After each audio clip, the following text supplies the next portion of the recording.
Thursday morning காலையில் வீட்டில் யார் ஃபஸ்ட்டு எழுந்திருப்பான்னு பார்த்தா அம்மா தான். நான் கிச்சனுக்குள்ளே போகிறதுக்கு முன்னாடி அம்மா இந்த வேலைகள்லாம் செய்ய ஆரம்பிச்சிருவாங்க. அதுக்கப்புறம் தான் அவங்க கிச்சனுக்குள்ளேயே வருவாங்க. முந்தின நாள் நல்லா குட்டி குட்டியாக ஃப்ரெஷ்ஷான கத்திரிக்காய் வந்து கிடச்சிது. அந்த மாதிரி கத்திரிக்காய் பார்த்தாலே அடுத்த நாள் கண்டிப்பாக எண்ணெய் கத்திரிக்காய் குழம்பு தான். ஸோ குழம்பு வச்சிட்டோம் அப்படின்னா காலையில் பிரேக்ஃபாஸ்ட்டுக்கும் ஆயிக்கும், மத்தியானம் லஞ்சுக்கும் ஆயிக்கும், கூடவே வாழைப்பூ பொரியல். அம்மா ஆடி மாத விரதம் இருக்கிறதுனால அவங்களுக்கு வந்து வெஜிடேரியன் மட்டும்தான்.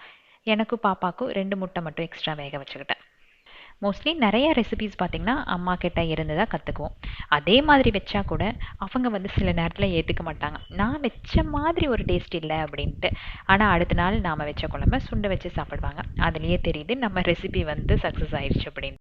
சிம்பிளான மெனு அப்படிங்கிறதுனால 7:15 அப்படிங்கும்போது குக்கிங் வேலையெல்லாம் முடிஞ்சிருச்சு. அதுக்கப்புறம் மித்து எழுந்திரிச்சு வந்தாச்சு.